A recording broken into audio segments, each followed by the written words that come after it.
Good evening, ladies and gents.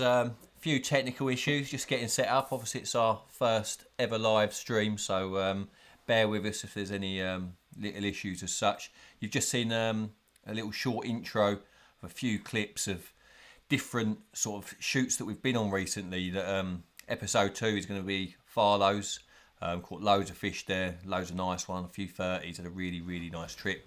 But right, we're going to talk about the German escape first of all, so I'm going to go into that, and while I'm talking about that, if you post your questions that you want to ask me, whether it's about that or something else, post them while I'm doing the talk of the German escape. And once I've finished talking about that, Scott's going to pick out the best questions in amongst those, and I'm going to answer them before moving on to the rig. And then again, when I'm talking about the rig, you can post your next wave of questions, and once I've finished talking about the rig, I'll start answering those questions. So the German escape, we went to a lake in Germany that I knew nothing about, very little information, found the fish fairly quickly on the first evening, and managed to catch something by getting out discreetly with the bait boat. At that point, I feel like I'm fishing quite well. The mistake came when we had to go out in the boat for the snagged fish initially, then got the bait boat caught in the tree, and that slowed the action down, which it wasn't the end of the world, so I hadn't completely ruined it or completely wrecked the swim. But because the fish were on guard, having we'd been out in the boat and sort of let them know that we were there, the fishing slowed down, and I went out in the big boat to check the following day and absolutely killed it properly, you know. So I put them on edge initially, and then I took the boat right into the middle of where they were sat and ruined that swim. And at that point, I know I've made a mistake, I know I've ruined it, and my reaction from that is to move. So I've moved from small bowl into the big bowl. And the next mistake I made was, because having just scared them with the big boat, I was reluctant to go out looking for spots in the big boat again in the big bay, and I sent the bait boat across towards the trees on the far side. But because they're 200 yards away, you know, when you're at that range of bait boat, you can't see how close you are or where you are exactly. And I didn't want to drive it into unknown snags that I couldn't see, so I took it out there conservatively. And because I didn't catch on that first night in the big bowl, then I've panicked thinking, oh, maybe the fish are still in the small bowl. So I've gone and done another night that I've wasted in the top end. And it's all stemmed, these mistakes have all stemmed from going out in the boat and scaring those fish, you know. And once I've had a couple of blank nights, I've had time to sort of calm myself, you know, about the mistakes that I've made.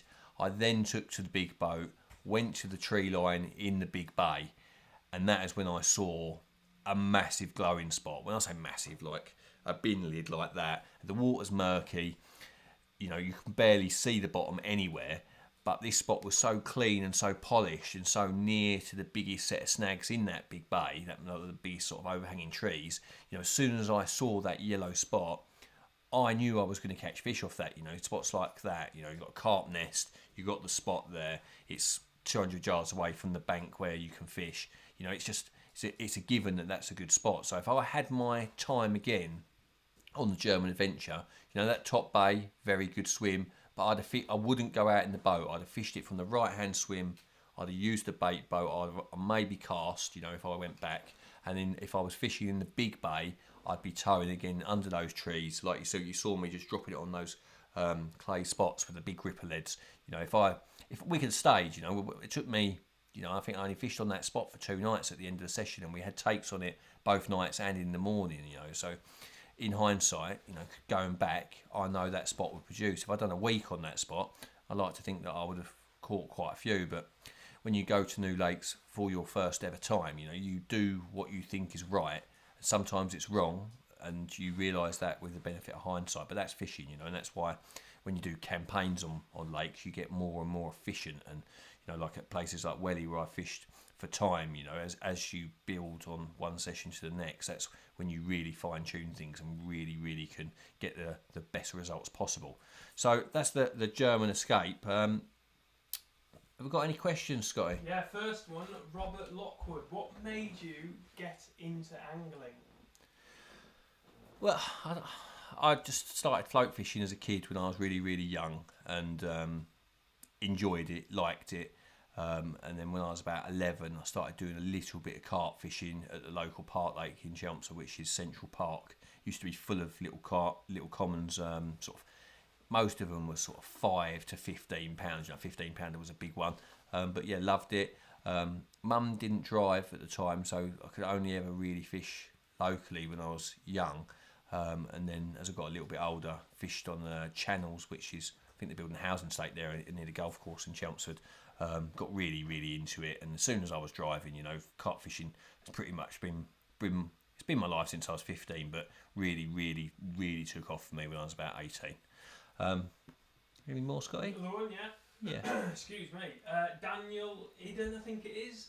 Hi, my question is, what's the best bait applications on a weedy lake in winter, and best rig, please? I'm struggling and need advice. You know, a lot of questions in carp fishing haven't got exact answers. You know, they're all, yeah, it's all about interpreting the situation that you're faced with. You know, but as a general rule, if you're fishing somewhere that's full of Canadian pondweed, I have done, there's sort of two approaches that have worked well for me.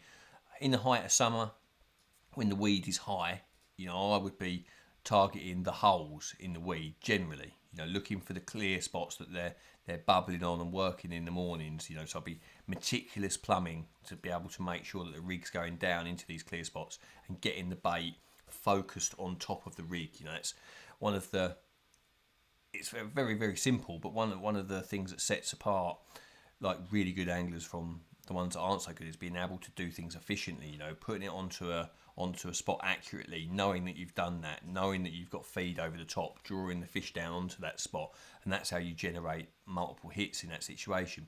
The other way you can go about it is to fish on top of the weed.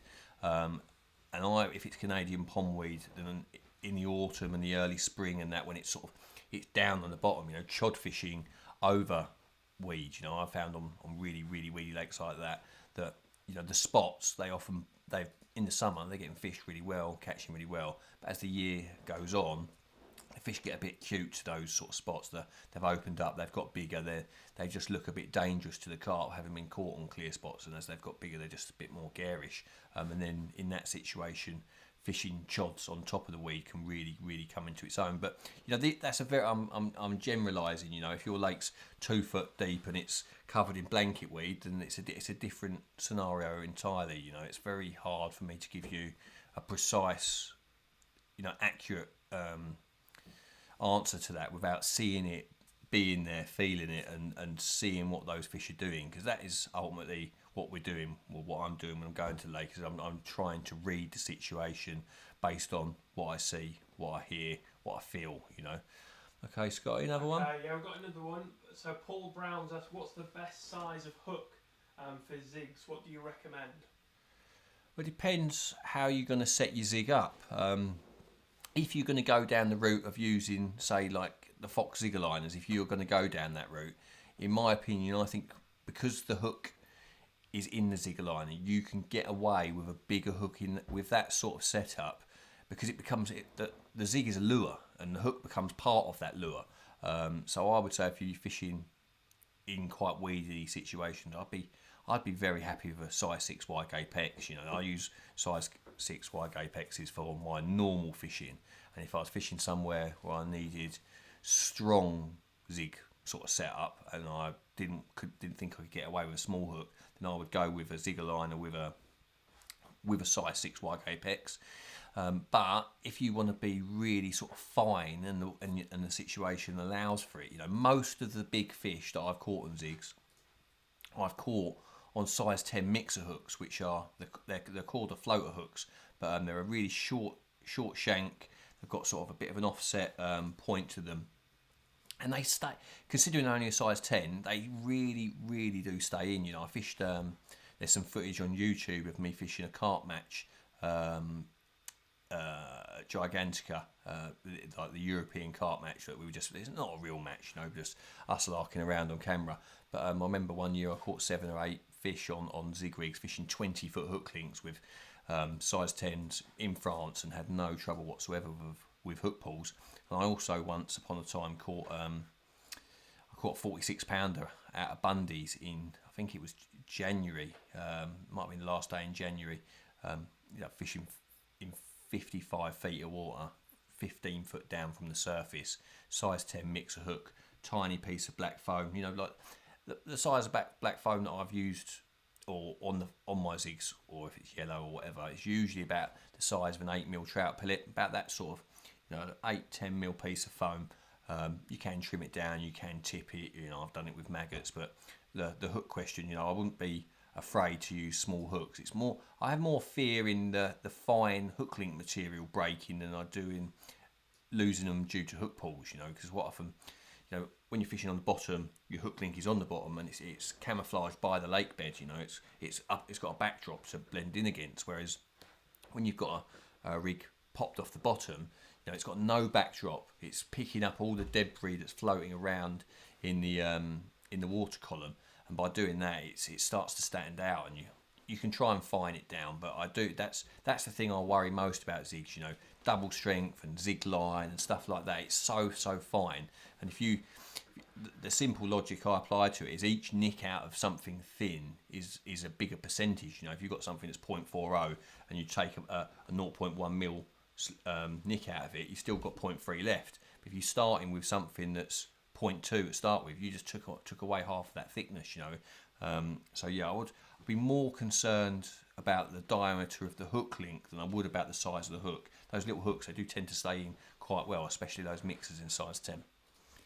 Quite a few people ask about this. So the Tiger Prep in Germany, yeah, no, okay, that's good. I've just finished what you could say probably my best ever campaign for numbers of big fish at Wellington Country Park, and I caught all of them bar a couple on Tigernuts, especially this summer. And I've done a video that's on YouTube of me fishing at Yakeley Sandhurst, and again my tigers are really gloopy like that. And people seem to think that I've got this superhero secret ingredient that's making them go like that, but that isn't true. Like at Welly, everyone was sniffing my bait bucket, and they all wanted to know so I'm thinking I've got some secret ingredient there. But the truth is, I do mine slightly different, but nothing that's going to blow your minds. Most people would recommend when you do Tigernuts that you soak them for 24 hours and then boil them for half an hour. I actually don't do that. I actually boil mine straight off the bat. So I take some water off the runoff from my house it goes into a water butt that I used to water the garden. I use that water rather than the chlorine stuff out the tap. Whether that makes any difference, I don't know. But I fill up the Burko. I've got a T-urn sort of Burko boiler thing.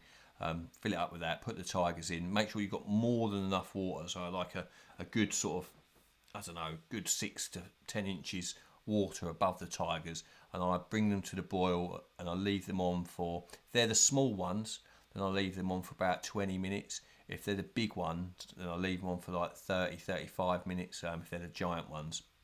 And so they've been gone in there from dry, they've been boiled for 20 minutes or 35 minutes depending on the size, and then I put them into buckets and I leave them for 24 hours. So I boil them first, then I leave them for 24 hours to cool in the bucket, and then I freeze them. And I believe that the freezing process, obviously the tigers get the ice crystals inside them, and then when they thaw out from that point, they tend to turn, they're not, on the first day I arrive at the lake, they're not gloopy on that day. They turn gloopy on the second day. So if you imagine you've boiled them, you've left them 24 hours, you've put them in the freezer, you've taken them out of the freezer, you've left them 24 hours. So if you were going to pre-make them before you go, you would take them out of the freezer the night before you go fishing, and then they're going to be getting into that sort of gloopy stage in days 2 and 3 when you get there. And I've used them when they first thaw out and they're watery at Welly, caught loads of fish, and I've used them when they're thick. People seem to think that thick, when they're thick and gloopy like that, they're more effective. But I wouldn't say I've noticed them to be more effective like that than when they first thaw out. As long as that, I think a lot of people overboil tigers for fear of the fish.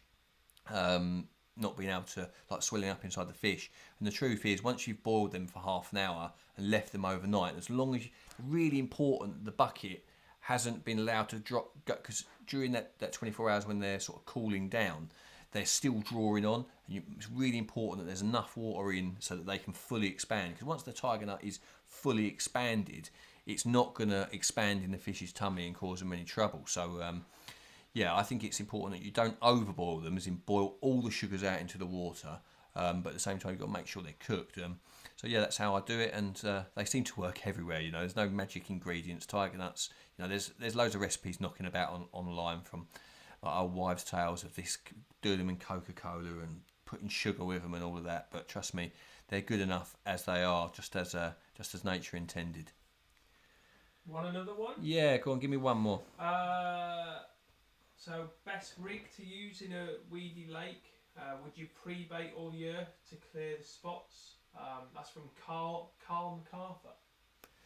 Well, you know, it's, yeah, if you've got your own lake and you can pre-bait, but you know, pre-baiting in the UK is very difficult. You know, most lakes, not all, but most lakes are very, very busy, and you don't tend to string enough sessions together to get the bait really working. You know, pre-baiting, in my opinion, is at its best when it's left unmolested. You know, if you can leave fish to get confidence in the bait, then it really will start to work for you. But if you throw your bait out at the end of your session and then someone sits on top of it for 3 nights with their lines across it, it's not doing what you intended it to do. So pre-baiting is a luxury that we rarely have in the UK. Obviously it is beneficial if it can be left unmolested, and it makes carp really, really easy to catch, but it's just not something that I really get away with in my own fishing. You know, it's so rare to be able to put bait out and left alone. What's the other part of it? What's the best rig for fishing in weed? Best rig to use in a weedy, really weedy lake. To be fair, my rigs are always, they're more to do with the bottom that I'm fishing over. So if I'm fishing on a clear spot in a weedy lake, I'll be using the same rig as what I would do on a normal lake, but you just got to make sure that it's strong enough. You know, so the presentation can be set up to fish on top of the weed, but generally I'm fishing on clear spots. And if I'm fishing on clear spots, I'm generally fishing the same rigs that I would fish anywhere. You know, the Combi multi-rig that I've been using a lot this year. You know, I've used that at Welly. There's no weed in Welly as such. You know, hardly anything, a little bit of grassy stuff. And then I took that same rig and then I went and fished at Farriers. I went and done a couple of sessions there for Mainline that's coming out for their next year's carp project, and really, really weedy, but I fished in the clear spots with exactly the same rig and it worked. So if you're fishing on clear spots, your rigs will stay the same, but making sure they're strong, you know, that you're going to be able to land the fish that you hook when they dart off onto the weed. But if you're going to fish on top of weed, you know, generally it's choddies, you know, that sort of thing, you know, with a bead further up the leg cord. You've seen loads of times on the Caldar videos when Danny and I turn up to lakes that I've never fished before. We're finding fish, we want to cast out, we don't know what the bottom's like, you know, and in that situation we're fishing sort of 3.5 foot leg core leaders with the bead pushed sort of 2 foot up the line, and we're casting out, and if you get any form of drop, then you're sort of hoping that the lead's got to the bottom and the rig's slid up the top and it just sort of comes to rest on top of the weed. And I like to fish that, like, I love fishing freestyle like that on lakes that I don't know, because I'm always nervous to do a lot of plumbing. But you know, the rigs, you know, there's a lot of people get caught up in rigs. You know, they are they're tools for the job, and if you've got a good one for fishing on the bottom and a good one for fishing on top of the weed, that's pretty much most of the situations covered.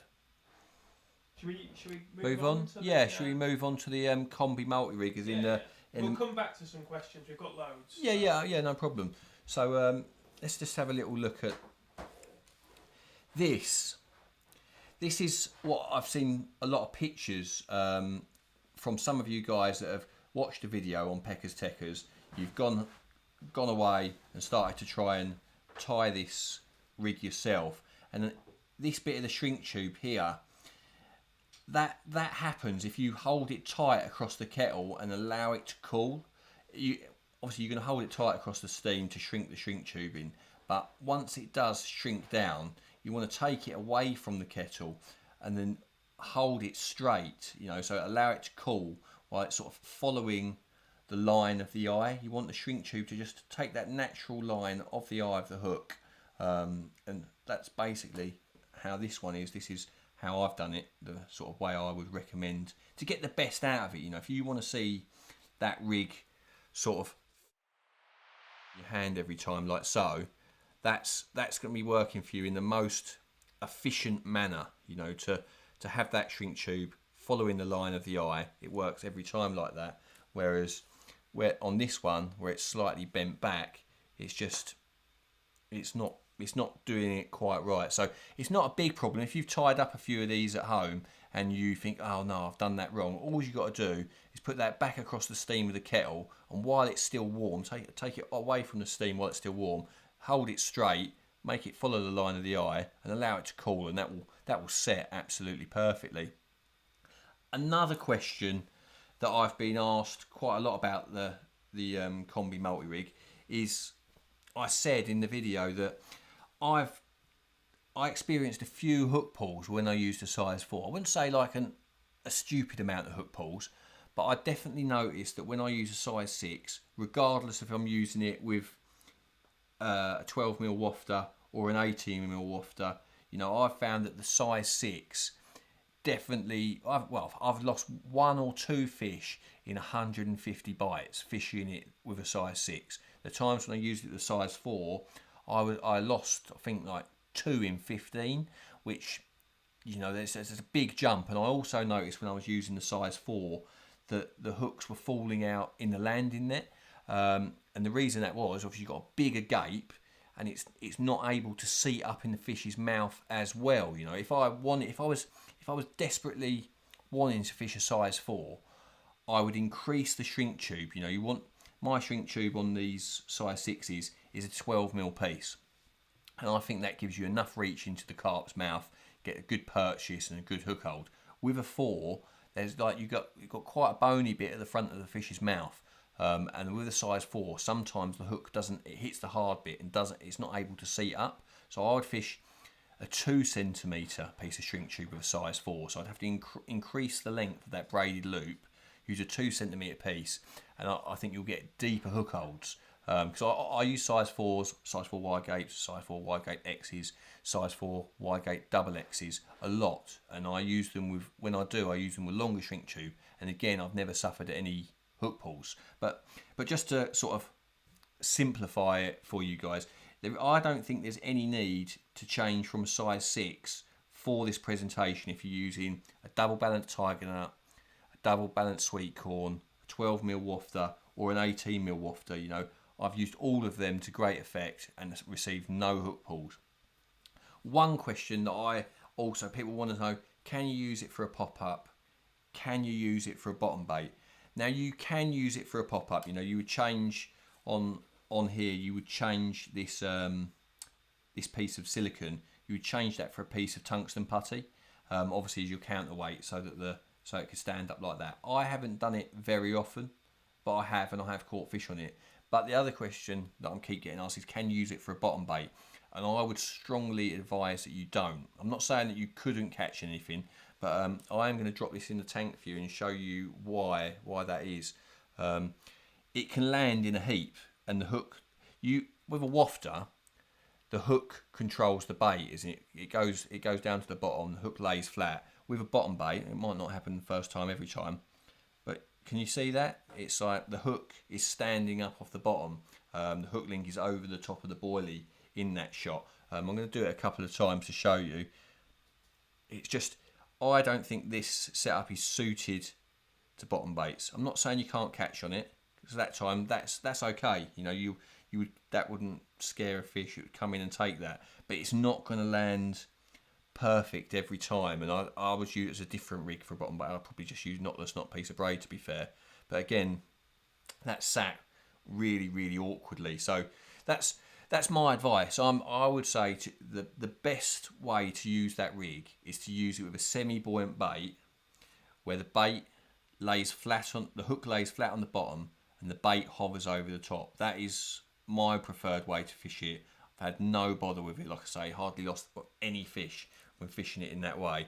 And I haven't used it with a bottom bait but I've checked it in the edge, and I don't think it's the best. You know, people want to use the same rig for absolutely everything, and you could do, but I don't think it's the best. You know, I think you'd probably better off with a slightly different rig for fishing bottom baits. But as you can see from that one in there, sitting there absolutely perfect. You know, the best thing about a wafter that's sitting that high off the bottom is it's visible, as in the fish is like, it's not like to fall down in amongst stones, under a leaf, sort of outside. It's visible because it's going to come to rest on top of anything, but it's not so far off the bottom that it's like alerting for the fish. I think that's when you're fishing for really pressured fish, that I've seen a lot of pop-ups, and a lot of fish these days have seen a lot of pop-ups, especially in the UK.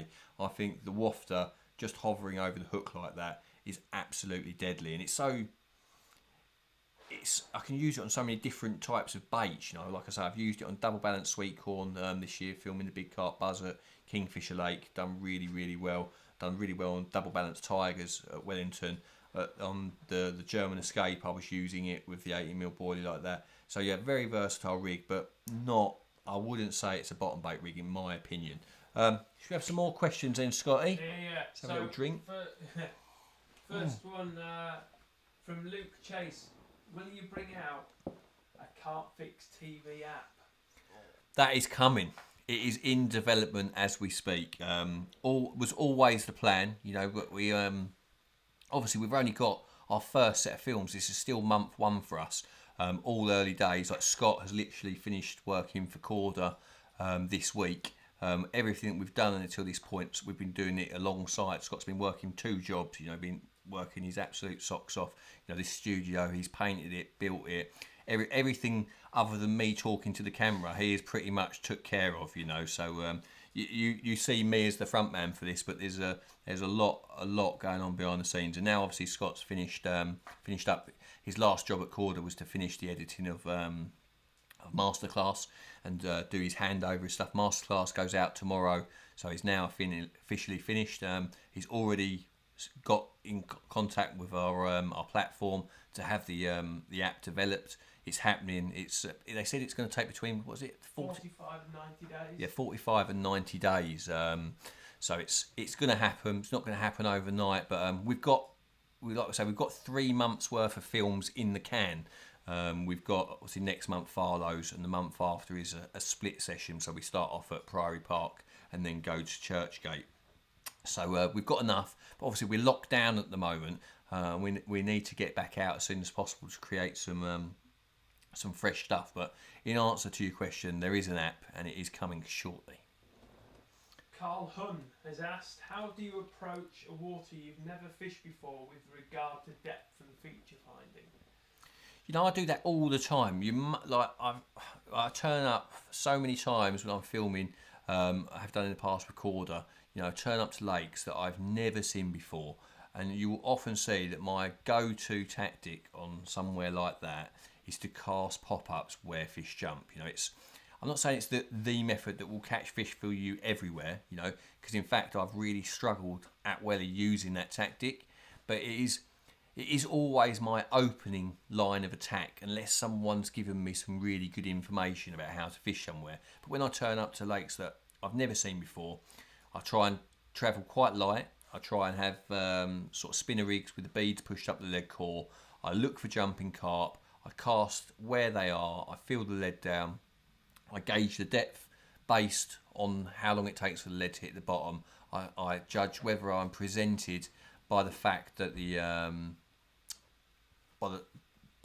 drop as the lead hits the bottom, and I always start like that, and then I build from there. You know, if I'm fishing after that first session, if I catch or I didn't catch, but I've seen fish in certain areas, then I start to plumb where I've seen fish jumping, because you can't, if you fish a really big lake, you can't plumb the whole lake, and I don't want to waste my time. I haven't got time to waste doing that, so I always fish to what I see to start with, and then depending on how the fish react to that, whether I get takes or not, I then tend to plumb where I've seen fish, and then I'll fish a more static style, especially if I'm showing.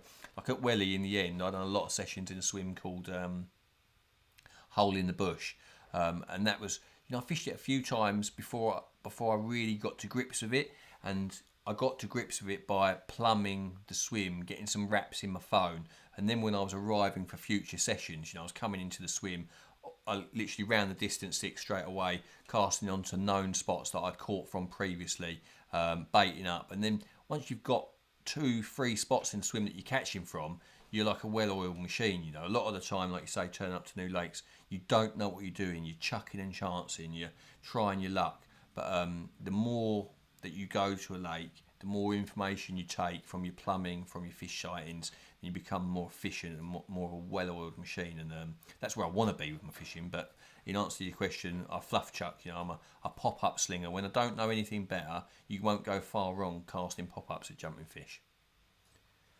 Ready for another one? Yeah, boy. Elias Krang. How do you best go about getting the shrink tube off without damaging the braided loop after fish hook change? Right, this is a really, really, really common question. That people say, once you put shrink tube onto the hook, how are you going to then take it off? So you just take hold of the bottom of the loop where the braid is like that, and pull it round the bend like so. Take that over the point. Be careful not to get it caught on the barb. Baits come off like so, and then you just drag the whole lot off like that. Obviously, in this situation now, you need a fresh piece of shrink tube, you need a fresh hook, and you could use the bait again. You put the shrink tube on, you put the hook on first, put the bait onto the loop as well, and away you go. On this one, as I've shown you, this has got a piece of silicone on it, so a piece of silicone rather than a piece of shrink tube. So in this situation, you can pull the braid round, take the braid over the point of the hook, the baits come off like so. You leave the silicone tubing on the braid, you take the hook off like so, so the braid has stayed, the tubing has stayed on the braided section, and then we'll just pretend for a second that this is a fresh hook. Put that through the eye of the front of the eye like so. You then put the tubing back over the eye like so. Make sure you've got your line around the right side. You would then get your bait, put it onto your loop like that, put it back over the point, and that's the easiest way. Obviously using silicone as I have there is a very, very easy way to go. Very, very, very easy. But you can do both, shrink tube or silicone. They're both equally effective. What are we saying? Has got any more? Should we talk? Yeah. We've got. Why don't we break it up a little bit? Announce the little giveaway for next month. Okay, so all of you, obviously, you're subscribed now, and we're going to do a draw. When are we going to do the draw for the Caldar? The first. We're going to do it on the first at 7, I think it was. So yeah. We'll do a live right now. Yeah, so we'll do another live on the 1st of February, and we'll do the 5 winners of the Caldar luggage and tackle giveaway. And for everyone that stays subscribed in February, we've got a new giveaway. So we've got 5 prizes again. 5 prizes, and each of the 5 winners will win 2 bags of this. So it's 2 3 kilo bags of salty squid 15mm high impact ready mades. So they'll get 2 bags of that. They'll get a pot of 15mm wafters, a pot of 12mm wafters, a pot of 15mm pop-ups, again in the matching salty squid, and 2 bottles of fish smart liquid. So 1 for each bag of the ready made. So like I say, there'll be 5 winners, and 5 people will win 6 kilos, 3 tubs of hook baits, and 2 bottles of smart liquid. So every month we're going to do that. Every month we're going to spend a few £100 on prizes, and we're going to have 5 different winners every single month. So yeah, you've got that to look forward to. Getting quite a few people asking, are you still working for Caldar? Yeah, that's a really, really, really common question. It's like I personally have hardly ever done much work for a long time. You know, I've tried to do as little work as humanly possible to give me as much time to go fishing. You know, so I've really tried to avoid working too much. And for Caldar in recent years, I've been working around 80 days a year. So I do the big carp buzz films, which are like 3 weeks worth of filming. Sometimes thinking tackle can be 2 weeks, you know, when we go to France and stuff. Sometimes I do masterclass, which is a week. And sometimes I was writing magazine articles for Caldar as well. I was doing shop open days occasionally. I was doing the shows like Zwalla, Farlow, Farnborough and stuff like that. But to answer your question, basically I've took a reduction in days, so I'm still going to be producing loads of free content. I'm going to be doing I'm going to still do Thinking Tackle with Caldar. I'm going to still do masterclass with Caldar. I'm still going to do the big carp buzz with Caldar. So I'm going to do about 45 days with Caldar next year, this year, sorry, and still loads of free content coming through. So still working with Caldar, but every single month I'm going to be going out with Scott and filming a film that will go onto CarpFix, the main session film. Every single month we're going to do a big carp story, and every single month we're going to do the Peckers Techers, and we're also going to do one of these lives each month. So my main job now is going to be working with Scott on CarpFix, but you're still going to see free content from myself and from Caldar. You know, obviously Caldar going to do loads of free content on various without me as well, but you are still going to be able to see me on free content via Caldar's social media and YouTube channel. Okay, so what else? Another one. Matthew Wheeler has asked, priming single hook bait. So would you suggest a combination of goos or a sweetener flavour combo like your banoffee recipe? What would you suggest for a yellow pop-up for spring? Yeah, like yellow is, I've caught so many fish on yellow, but is that because I use yellow the most? You know, I think yellow is a really, really good colour, winter, summer, but in spring especially. Clear water in the spring, yellow has been really good. You know, I've done the pineapple juice ones from Mainline with the pineapple goo from Caldar. I've caught really well. I caught them without the goo. I've caught them with. I've caught really well on the essential IBs. I've caught a lot of fish on essential IBs, sometimes with pineapple goo, sometimes with pineapple and tangerine goo. You know, it's hard to know what's making a difference. You know, they work without the goo, they work with. I'm trying to think. Also, essential cell. The essential cell has been another yellow one that I've done really well on. So all of those three, the mainline pineapple, the mainline essential IB, the mainline essential cell, I use them a lot. I've caught a lot of fish on them. The no-name goo at Caldar, it smells foul, which is not good. You know, we all like a nice set of sweet-smelling baits that smell lovely, you know, but too many people at Caldar are saying how good this no-name one is for there not to be something in it, you know. And I've used it a few times and caught quite a few fish on it, but it does smell absolutely vile.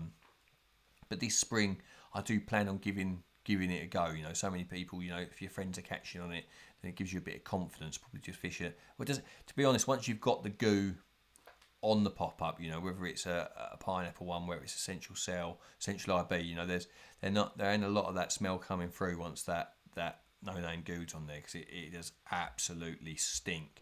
But going, like, just another little note that I want, like, my personal opinion on single hook baits are that they are at their very best when the water is clear.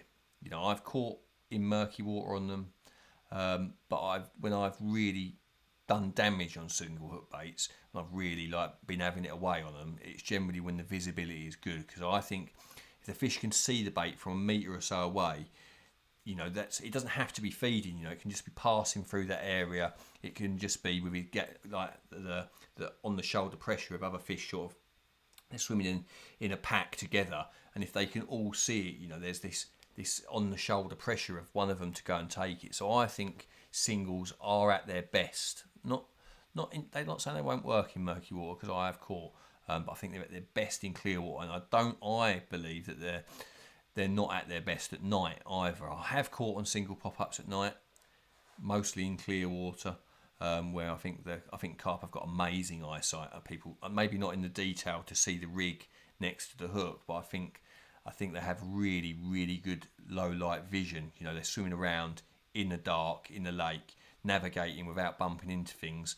I think they can see really well, and I think I don't think that singles are great at night, but they're better in lakes where they've got visibility. And the squid goo is one of my favourites, and I've caught some fish at night on singles fishing with squid goo. One time in Belgium, I moved on to there was a load of fish jumping out one night. I found them. I was cycling around on my bike looking for them, and I heard them jumping in an area. When they had a little look, saw them, and it's like a big sand pit, this big Belgium lake, and it's sort of 30 to 35 foot deep where they were. They're hoofing out in the dark, and I moved round, and I had these pop-ups soaked in. They were like absolutely saturated in squid goo. Cast them out. It was about 4 or 5 in the morning when I cast out in amongst these fish, and I was thinking I'll probably get a take at first light once the fish could see them. But that first cast, it'd been in the water absolute seconds, and it was a wave. I had a 35 pounder on a single squid goo chucked out into 35 feet in the middle of the night as such. But I also caught. I had a few takes at Burfield on single pink pop-ups at night, but again in crystal clear water, bright pink pop-up, not too deep, so they're like encountering the bait, you know. But my personal opinion on single hook baits is that they're at their best when the water's clear, and they're at their best in the daytime. You know, I never feel overly confident fishing singles at night. Just to add on to the end of it, so Samuel Mills has asked about when you've glued some glued or yeah. When you've done that to the hook baits, how long after do you think they would go off and you might throw them away, or is it? Yeah, you know, that's again a common question. I think there's potential for them to go bad, but I've never really experienced it. You know, like I've always got tubs of pop-ups kicking around for year on year on year, and I think once they're saturated in that goo, they're very unlikely to turn. You know, I think they're probably fine. You know, yeah, I think it's more in your head. You know, you end up putting a load of goo on something, you don't use them, they sit in your bag for a while, and you think, oh, they're probably going to be no good now. You lost a bit of confidence, but yeah, I don't think they're going to be turning. It's not like food ingredients. You know, they're artificial attractors, and they're not really going off. So yeah, it's not like you've put a load of like fish oil on them or something like that might turn or yeah, go a bit nasty. Yeah, I don't think you've got anything to worry about there. Quick one for Jamie Whitehouse. So on the Combi multi-rig, what size silicone are you using? Size silicone? Yeah. You probably want about, I think it's 1.5 mil, 1.5 mil silicone. You want a roughly a 12 mil piece of it. Again, a little liner, and that will just work lovely. The stiffer, you know, you can get different grades of silicone, and you want it to be a stiffish one. You know, one that holds a bit of rigidity in it, because if it's a bit floppy, it won't work as well. I tend to use shrink tube most of the time. You know, because that hook is, I want that shrink tube following the line of the eye. I want it absolutely perfect. But if you are sort of speed fishing, catching a lot, then it does make it a bit easier to change the hook with silicone. I'll get a few people ask, when are they getting their swirly pop-ups in their mugs? Yeah, look. Here they are. We obviously, CarpFix is new. We had no idea how well it was going to be received, how many people were going to go for it. And we were thinking we were going to have these tubs for some time, but yeah, the reception, you know, people have took to it really, really well. These and the cups are going to go out at the 1st of Feb.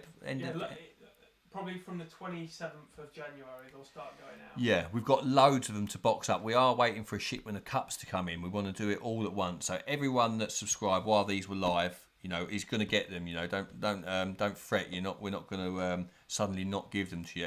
Everyone that subscribed while the videos showing these were live will get them. You know, in the future we are looking to get some more in, but for the time being we're out, and they're going out at the end of the month. So I would say, but by within the first week of February, you're going to have them. You know, you're going to have the cups and you're going to have the pop-ups. Right, let's go with Mark Shoring. I've noticed most of the time you use a heli drop-off system, but occasionally you use a lead clip setup, and wondered what makes you switch to a lead clip method. Yeah, good question. Welly, I was fishing helicopter rigs most of the time, and to be frank, I probably could have got away with fishing a lead clip. The thing that I like best about a lead clip is that the lead drops, like let's say the lead drops where my fingers are on this side here, the lead drops, and always the hook link kicks away and keeps the lead the full distance away from that lead. When you fish it on a helicopter rig, sometimes the swivel slides up the leader and the bait can still land next to the lead, and I don't like it on the bottom. I'm not saying it's going to stop you catching, but I feel it just doesn't look as pretty. And you see carp on the underwater films come in on rigs and sort of shy off at the last minute. So in answer to your question, I'll fish it on a helicopter when I'm a little bit more uncertain about the bottom. If I think it's a little bit silty, if I think there's a chance that there's a little bit of debris down there, then I'll probably go for the helicopter just to be sure that it's going to lie on top. But if I'm fishing on perfectly plumbed gravel spots, then I think the lead clip's hard to beat. And like when I went to Farriers with mainline, I fished that Combi multi-rig on the lead clip for the first time. Fished it with I got 12 mil salted squid here, but at the time in the film it was a 12 mil cell. Fished it on the lead clip, perfect. You know, caught straight off the bat with it. There is a little bit more potential, you know, for it to be sat off the bottom like that if you are chucking and chancing. But because I was on sort of perfect clear spots, I think if you are on really nice hard bottom, then it is better fished on a lead clip. You know, it's more instant hooking. It's just a neater, better way to fish, in my opinion. Here's a funny one. Greg Ellis. Greg Ellis? Hey. On your Rockford edition, so on the Rockford film we're doing next month, how hard are you going to go into the disgruntled bailiffs? Oh, these stories, you know, it's all good telling a story about catching a big carp. You know, we've all got a tail, haven't we? You know, but it's nothing without the side, is it? You know, the little side. You know, everyone loved the uncle impression, didn't they? Yeah, right, yeah, and he got a little bit upset about it. But it's not me digging anyone out. It's just a little bit of, it makes the story what it is, you know. And I will tell, or have, well, I've already recorded it. I've told the story of the bailiff at Rockford coming into me swim when I had the bait boat out there 170 yards, and he thought he had me red-handed, and he didn't have me red-handed. But yeah, I don't want to spoil it, but I have told it, and it's one of my favourite bits. You know, it's all good, like I say, telling the stories of when you caught a big one. But it's nice to, you know, if the bailiff at Rockford watches it, hopefully you won't be upset, because it's just one of those things, just a little bit of humour, and I'm sure when you watch it, it'll make a few of you laugh. Okay, so Neil Ingle has said, so he's not allowed to spawn and he's got no bait boats on his club water. The birds are a nightmare. Any advice how to get bait into the water? Only allowed hemp as a particle and no nuts. Yeah, it must be run by match anglers. I hate rules like that. Yeah, it's very, no nuts. You can't. Can you spod? You know, it doesn't say. He said you can't spot 'em. I'm assuming that you can't spod. Could you catapult? Well, it depends how far you're fishing, Yeah. doesn't it? It's you know, the situation. If you can go round to the far bank and you just throw it in, then you can go round there, throw a little bit of hemp in. You can throw a few boilies in or whatever. Fly it in on the drone. Yeah, there's not. Like you'd think of it yourself, you know. I've got no. I can't answer that, can I? There's no, unless you're going to spom at night and pretend it wasn't you. You know. Yeah, I don't know. You know, if you're allowed to spod, use a spod. But I'm guessing if spomming's banned, and so is spodding. Yeah, I can't help you there unless you can catapult. Right, so Billy Reese has asked, what's your opinion with wraps and distance, the difference between your spom and fishing rods? So lead size, he thinks lead size must make a difference with swing back as well. Also rod position when hitting the clip. Yeah, that's the biggest thing, right? That's, you know, this is a question that's gonna, for time and time and time again, you know, people are always going to ask this question: how do you judge the difference between your lead and your spawn? So it also really depends on A, the depth, and B, your main line. So if you're fishing, let's say you're fishing miles out with 10-pound mono, you'll be amazed at how far that line stretches when you hit the clip. You know, you'd think if you clipped up at the same as your marker float and fished on your fishing rods the same, you might end up being 2 rod lengths past, you know, because that 10-pound line is so stretchy.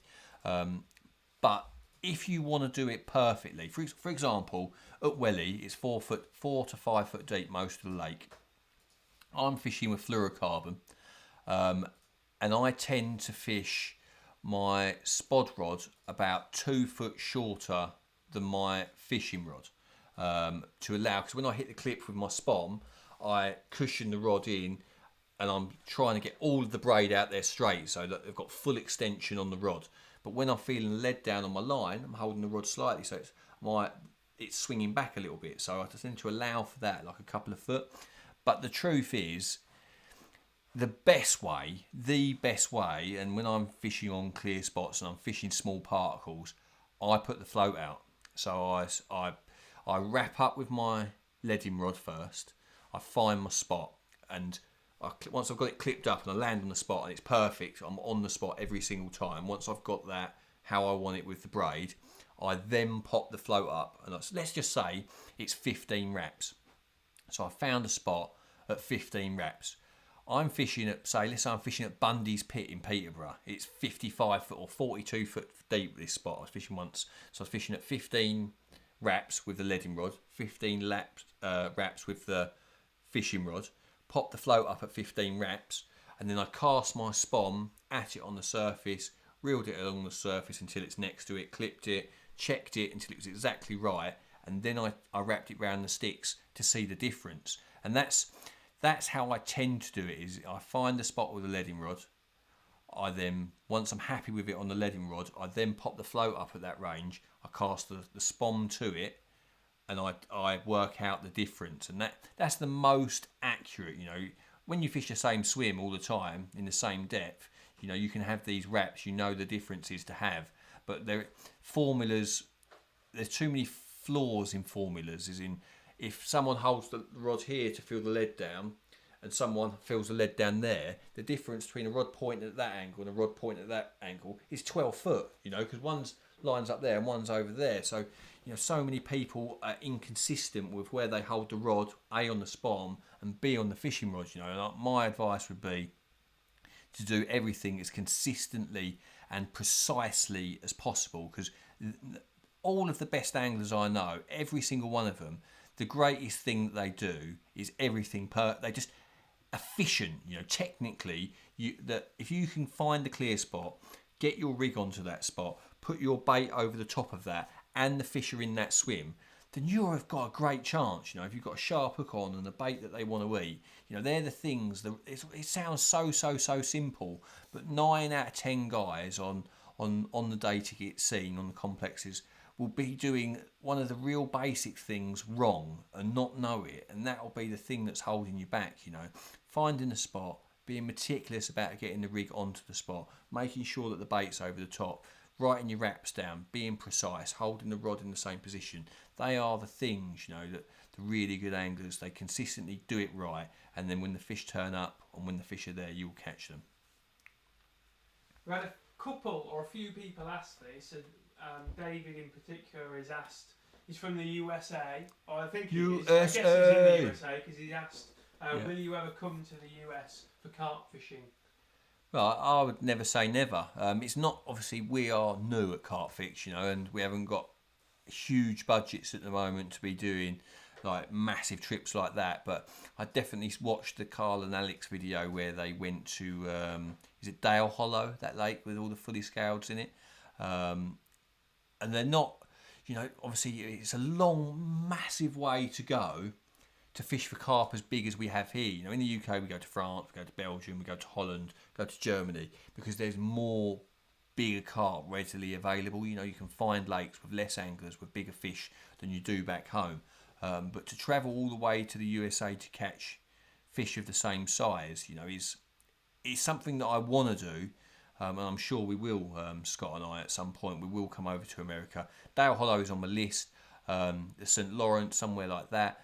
But ideally, if you are from the USA and you know somewhere, you know, if you know somewhere where we've got a realistic chance of coming and catching, definitely, really, we want the chance of catching a 40. You know, it's a long way to come to catch a load of 20 pounders, 20, 30 pounders. You know, if there was a realistic chance of catching a 40 pounder, then yeah, we'd be interested in coming, definitely. And I'm sure those venues exist. So if you are from the USA and you've got some lovely venues that you'd like us to visit, send us some pictures to Scott at CarpFix.co.uk, is it? .tv. Scott at CarpFix.tv. You won't know this, but one of our subscribers, so Adam C. Tomlin, he also asked the same question, but he said, would love to see you to come over. I'm the record holder for the biggest mirror carp in the USA of 59 pounds. I've seen that picture on Instagram. I've seen you. Yeah. I've seen you on Instagram. So we could go and catch that. Well, I don't think it's just readily available like that. I don't think they have like little ponds. Well, maybe I'm wrong. Maybe. But he's a subscriber, so he might be able to help. Yeah, no, definitely. If you've got any of you guys, if you've got some, like we're gonna fish a whole variety. We're not just gonna follow me on a campaign on one lake, because, you know, as much as that would be interesting for a short period, it's not going to appeal to everyone. We really want to do like a really broad spectrum. You know, we know that most of our customers are in the UK. Most of them are fishing day ticket lakes in the UK. Most of them are fishing. Most of you are fishing club lakes.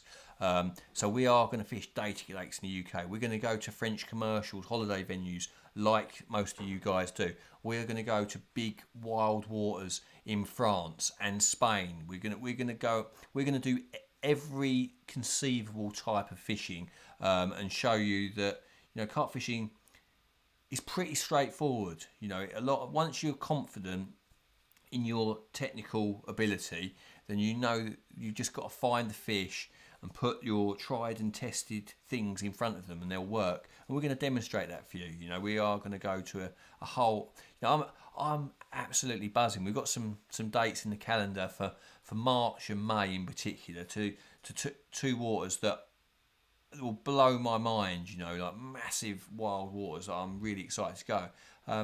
But you know, most of you guys watching this probably won't be going to venues like that. So we can't make loads of videos about these wild places that you're not gonna be able to relate to it in your own fishing. So we're going to try and do lots of different types, loads of stuff that you can relate to, but we do want to do some real aspirational stuff. You know, America is certainly not beyond the realms of possibility. Maybe it might be a stretch too far for the first year, but in the future, like you say, if he can line up some 59 pounders for us, then we're coming, mate. We're coming. We'll come and chuck some pop-ups at some jumping carp. Yeah. So what else we got, Scotty? Right. Okay. About casting. So Matthew Lidgett, maybe. Yeah. Any tips for long-range casting? A struggle with anything over 22 rams. I think we should actually do a Pecker's Techers. We could do it in a field or a lake where we show. Yeah. Definitely. Casting. Definitely. You know, it's I can show you. You know, I can show you what I do, but it's the same as golf, and that, you know, you can't. Someone couldn't show me how to drive a ball 300 yards, and then I take the club off their hands and then do it the same. You know, you have to practice. You know, because it is technique, it is timing. You know, I can show you the technique. I can show you the key tackle things to be thinking about. Like the most important thing, like tackle wise, to increase your distance, is to lower the diameter of your line. So if you're fishing, let's say, just compare your marker. If you, like, say my marker rod has got like the Caldar spod braid on it, or the Caldar marker braid on it, and I think it's 0.2 millimeters. You know, if I cast that full pelt on my spod rod, I can cast that 200 yards easily. if I put the same force cast into a 15-pound monofilament, it would go 130 yards. You know, so that's the difference. You know, like as you lower as you want to go further, you need to use thinner lines. The thinner the line, the further, less drag it creates through the rings. But if you can cast 130 yards with 32 wraps. If you can cast 32 wraps with 15-pound line, then I'm betting that you can cast 50 wraps with braid. So if you're struggling to cast 22, you need to practice. You know, build it up until you can cast. I would say 30 wraps is where you want to be aiming to get with 15-pound line. And the way I practiced, like before I fished at Rockford, I've always been able to cast quite far because I've spent loads of time fishing. But when I wanted to go to that next level, you don't want to practice at the lake when you're fishing because you're ruining the swim. So quite often at this time of year, you know, December, January, February, you only want to go out for a couple of 3 hours because it's quite tiring when you're giving it full tilt all the time. But I used to go out like once a week for 2 or 3 hours at full, no rigs or anything, just practicing giving it full tilt, you know, wrapping it up around distant sticks, whacking it out, and you hit that clip, take it out of the clip, go to the next one, and you just get better and better and better. But I think with modern conventional tackle, 30 wraps, you know, I know loads of really good anglers that can't fish more than 28 wraps, you know, 25, 26, 27, they get to 28 wraps and they just can't do it. And the reason that they can't do it is because they've never practiced. You know, you can fish for 20, 30 years, but if you only ever fish 20 wraps out, you're never going to acquire the technique to get it much further than that. And it's, you know, anyone can do it. You know, people say, "Oh, you're 6'3", or 6'4". That's why you can cast miles. Whereas Damien at Caldar is much shorter than me, much like more slender built, and he can cast just as far. You know, exactly as far as I can. So it's not about how big. There's definitely an element of strength, like arm strength in it. Not massively, but there is an element of arm strength in it. But you look at guys like Mark Hutchinson. You know, he's not a huge, massive guy. He casts 200 yards for fun. So it is technique. You know, a little bit of practice. And if you practice away from when you're fishing, you know, that will because you don't start cracking off with your rigs and that when you're fishing. So if you can practice with bare leads on lakes that aren't busy in the winter, you know, you get comfortable with how much force you can put through the rod. You've got less chance of hooking the floor behind you because you haven't got a rig on and stuff. So practice makes perfect. Got a few more questions about the Combi multi-rig. Yep.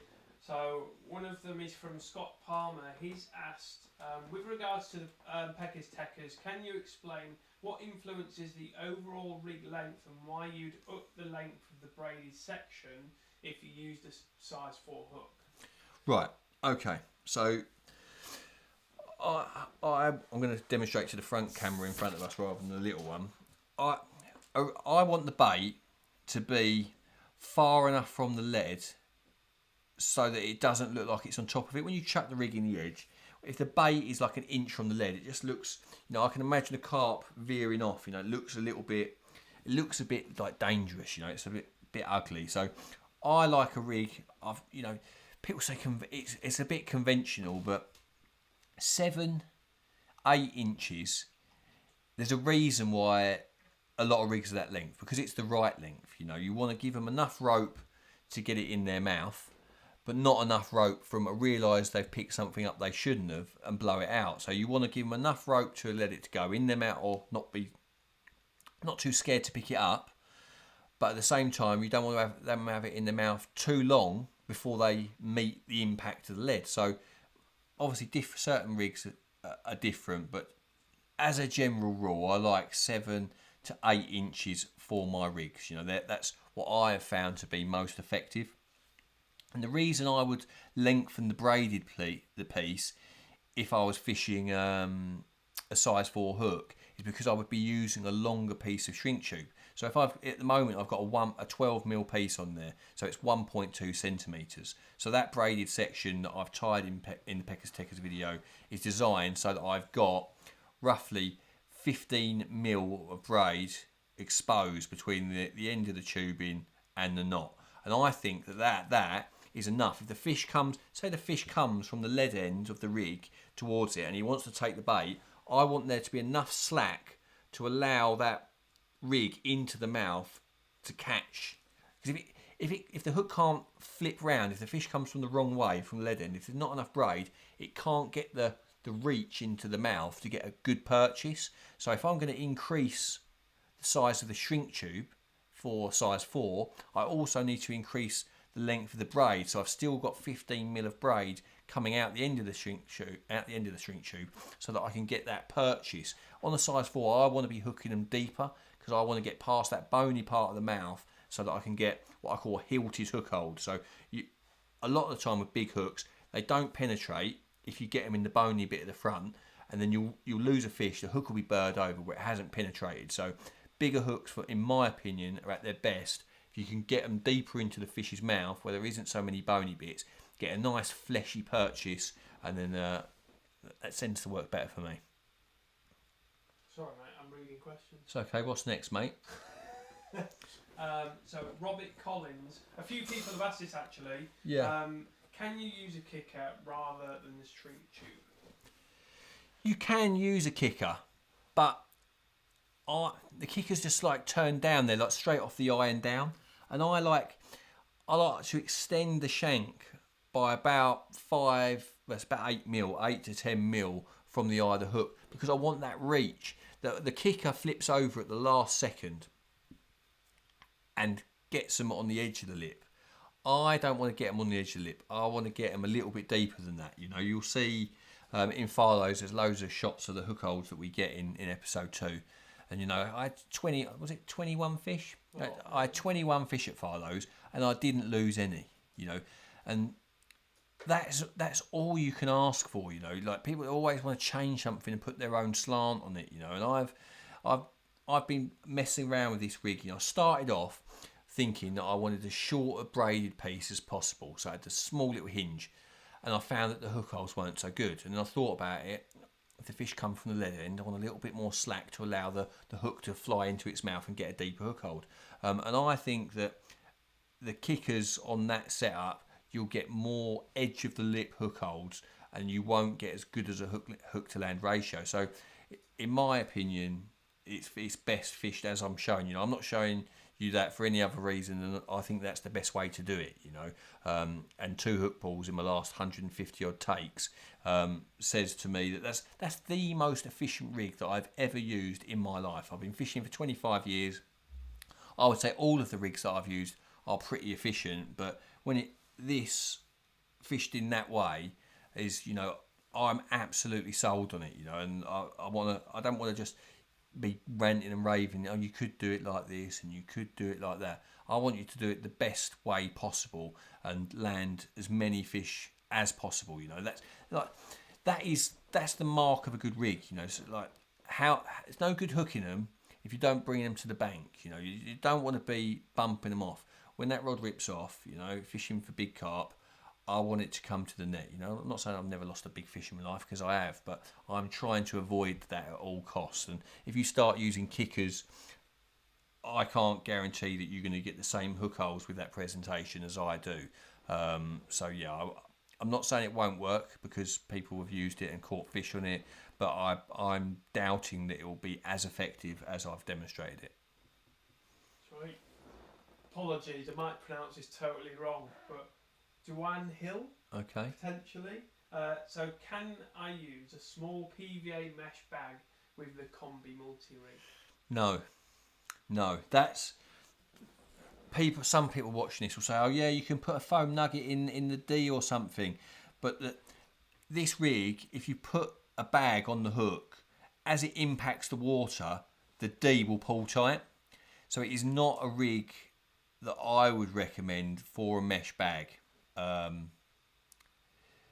If I was going to use a mesh bag, I would use a different rig. I would tie it a normal rig. You know, I might use the kicker or the shrink tube, the silicone or the shrink tube exactly the same, but I would tie the hook on rather than it be like a slip D multi, you know, so it's like slipping down. I wouldn't advise you put a mesh bag on that. you might be able to attach it in some funky way to the D, but if I was going to be fishing mesh bags readily, I wouldn't.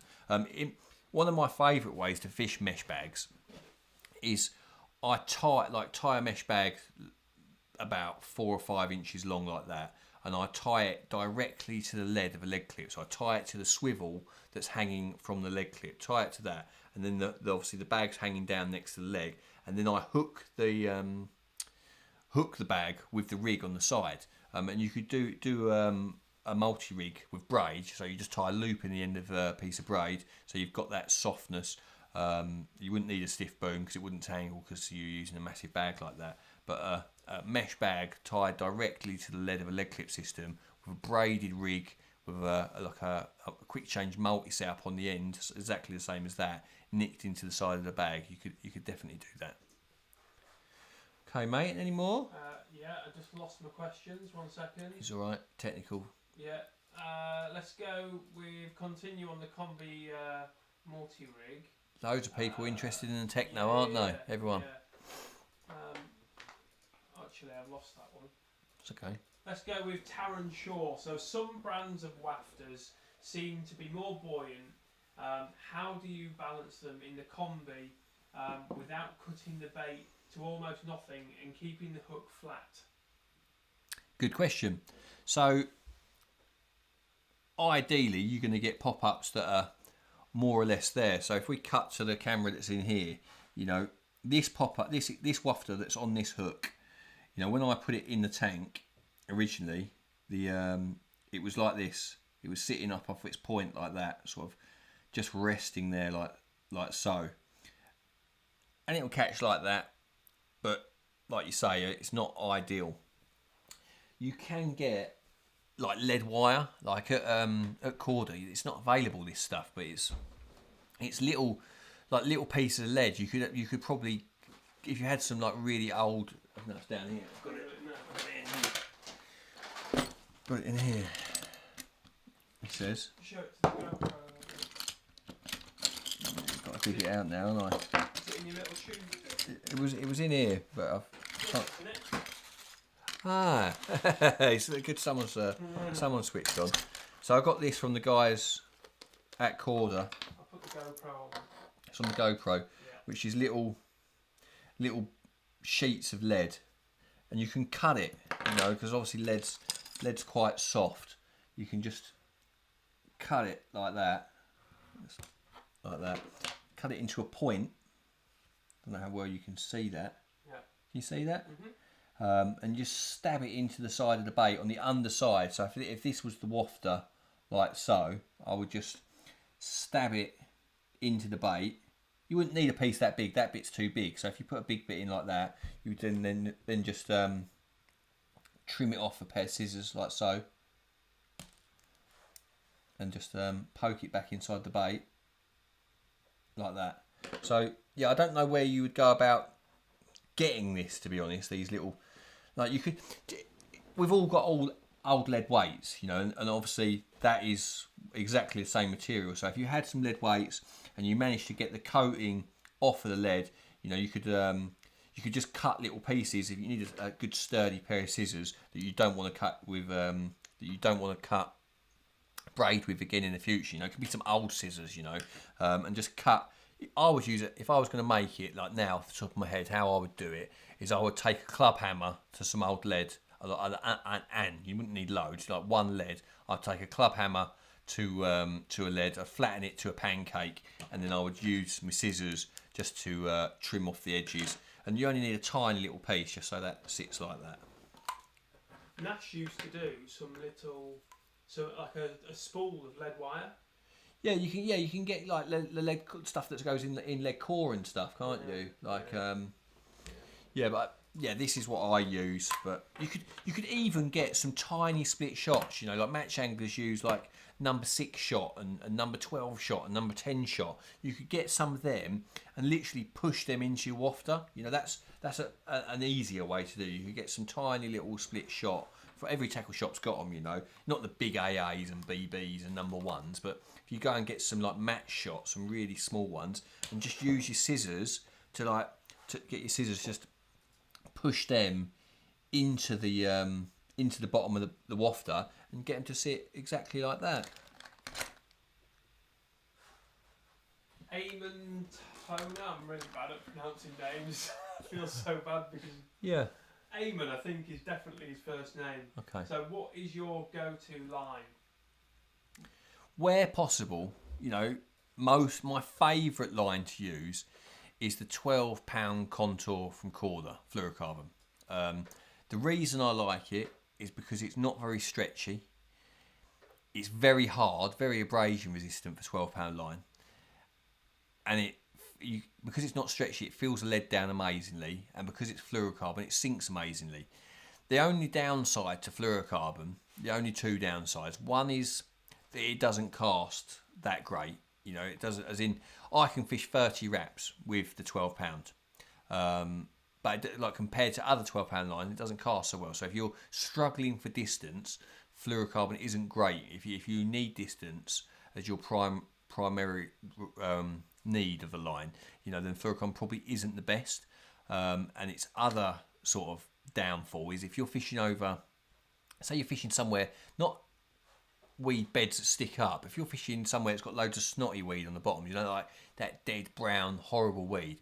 If you fish with fluorocarbon, you fish a slack line, that one that's out in the lake, it's sunk so far into the weed. Sometimes when you get a take, your line's stuck in the weed from the get-go. Before, like normal mono will rest on top of weed, with fluorocarbon, for like, fluorocarbon's 5 times heavier, so it stays down. So when I'm fishing at Welly, no weed, haven't got to cast more than 30 wraps, I use that Contour all the time. It's much harder than normal 12-pound line because it's fluorocarbon.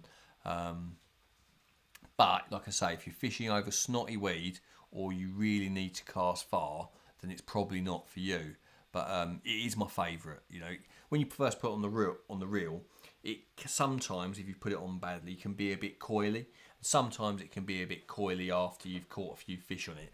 But not every time, but now and again, I peg it out. As you know, I put a tent peg in the floor, I tie an overhand loop in the end of the line, I put it round the tent peg, and I pull it not to breaking point, but close. You know what it's, you know, you feel it stretching, it gets to a point and it stops stretching, and when you reel it back on like that, it goes really limp and really nice, but it also takes some of the stretch out of it, so it becomes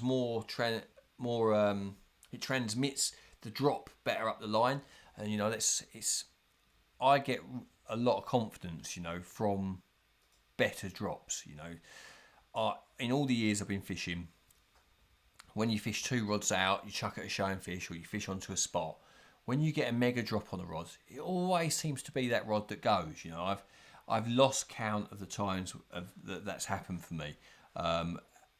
Good drops, better drops than you normally get, seem to produce more bites for me, and lines that are less stretchy transmit the drop for me better. And when I get a mega drop when I'm fishing on a gravel spot, that fills me with confidence, you know, and you know it works for me, you know. So I like the fluorocarbon because it's not stretchy, transmits the feeling the lead down really well. It sinks like a brick, so it keeps the line on the bottom. The fish can be in the swim without seeing the line as readily. So yeah, that's why I use Contour. Right, I've got a few more questions, Okay. and then we'll... Yeah, a few more questions. We've got Nathan Dunn. I think you fished this place, and maybe not, I'm not too sure. So just starting out, Nathan Dunn this is, just starting a new syndicate in Essex called Fryning. I know of Fryning. I've never fished the main lake, Yeah, but so I know of it. He's asking, how would you approach a new lake in the winter? Would you fish the deeper water, and what rigs? Well, the rigs wouldn't change. You know, the rigs are designed around the bait that you're using and the bottom that you're fishing over. I think Fryning's got a gravel bottom. I don't know. So I'd be quite happy fishing normal spinner rigs if I was fishing pop-ups, or the Combi multirig if I was fishing wafters. It really depends on what bait you're going to be using. And again, you know, Fryning, from what I understand, it's not overly stocked, as in it's not got hundreds and hundreds and hundreds of fish in it. You know, they're big fish, they're under pressure, but in the winter, fish tend to be together. They won't just be sitting in one spot. Well, I don't think they will. I think they'll be moving around, but they have areas where they like to be, like haunts where they regularly get in the winter, and I tend to fish where I think they are in the winter, where they tend to be, where form suggests they are, unless I see otherwise. The early part of winter, like November, December, you know, that sort of time, like back end of November is like autumn into winter, you know, quite often find the deeper parts of the lake are at their best then. You know, November, December time could be the best time to target the deep water, sometimes into January. But I generally find by February that the shallow water, you know, because obviously the lake's been cold, you know, get a nice bit of sunny weather on, they can go on the back of the wind in the sun, you know, when you get a good blow on the water, they can just turn up anywhere. So, you know, there's no rules in carp. You need to be where the fish are. That's the bottom line. And I don't know frying in well enough to tell you where they get or where they are, you know, but I would concentrate on the form areas to start with, and I'd be, if they weren't producing, I'd be looking for, obviously I'm always looking for fish all the time, but be looking for signs, you know. It could be anything, you know, just liners, you know, moving around, just getting an indication that you're in the right spot. 'Cause generally when the water's cold, the fish are together, and if you are in the right spot, you can catch them. Nice. So, Ralph Walton has asked, why do you use a fake maggot on a wafter when you're using live maggots and casters in your mix?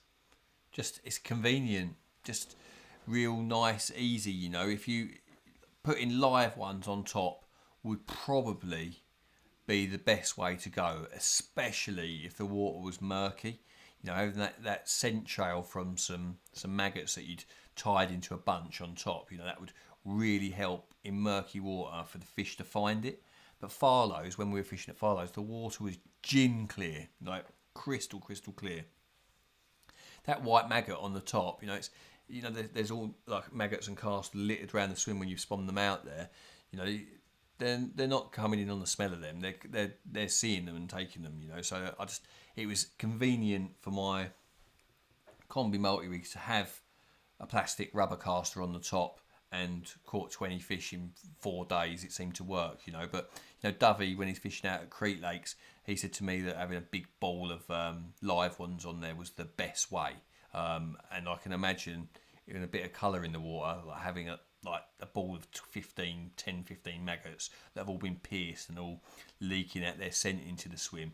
I imagine, you know, I don't imagine there's much better than that. But for convenience, and who wants to be sticking needles through maggots if you don't need to? Certainly not me. So yeah, that's why I did that. Right, 2 more questions. So second to last one. Okay. Sam Limbert, can you get away? So I guess this is a Combi multi-rig. So can you get away with £18 dark matter, or does the rig need £25? Right. The reason that I use the £25 dark matter braid is I use it for 2 reasons. One, you know, people say, well, why don't you use a normal braid? But you'll find that, like, the softer braids, when you try and push that through the eye, the softer ones don't go through the eye as easy. This braid has got a bit of inherent stiffness, the 25, and that inherent stiffness helps it go through the eye. It helps it, because people often say to me, can we go on to the old on the GoPro? Yeah, you're on. Right, so a little while back, I was in love with the spinner rig, and I wanted to use it for wafters as well. And when I was chucking it in the edge, it was landing like this. Every time I fished a spinner rig with a wafter, the bait was starting to lie back up the rig like so. And I was like, you catch like that, but that isn't ideal. And the stiffness, the inherent stiffness of this braid helps it to thread through the eye of the hook to make it quick change. But it also always makes sure that the bait sits away from that. I couldn't sit there. It'll probably work like that, you know. I caught on spinner rigs with wafters, but I like it. I want it to sit perfectly, you know. Like I said earlier in this live, you know, the things that separate the really good anglers, they're just doing absolutely everything to the best they can, you know. Make it like every little thing, adding a little percent there, just accuracy, consistency, making sure everything's perfect. They're the things that once you're on the fish, if you do everything to the best of your ability, there's nothing stopping you catching. It's up to the fish then. So yeah, I would. You could use the 18. I haven't done it myself. You know, I haven't done it and checked if it's stiff enough to throw it away.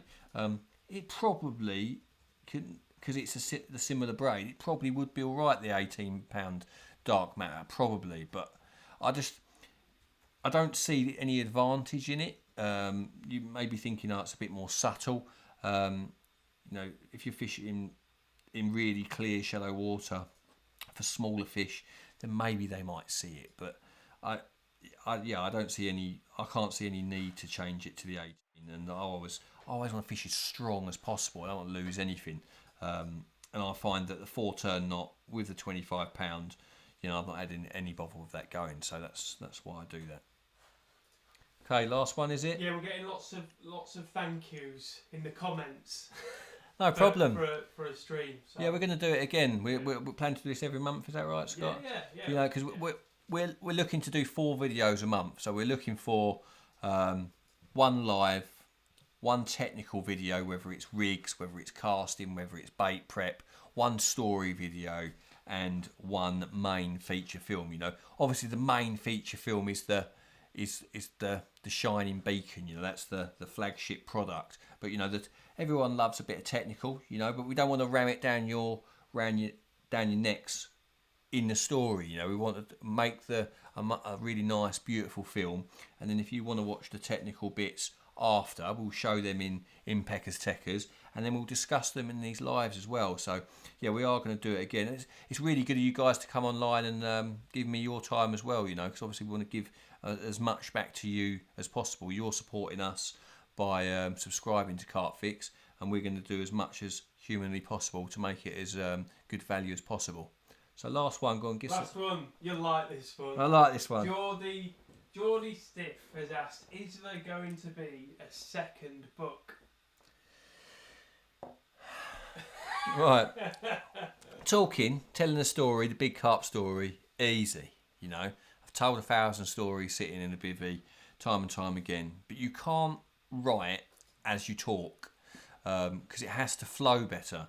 And I never really paid too much attention at school.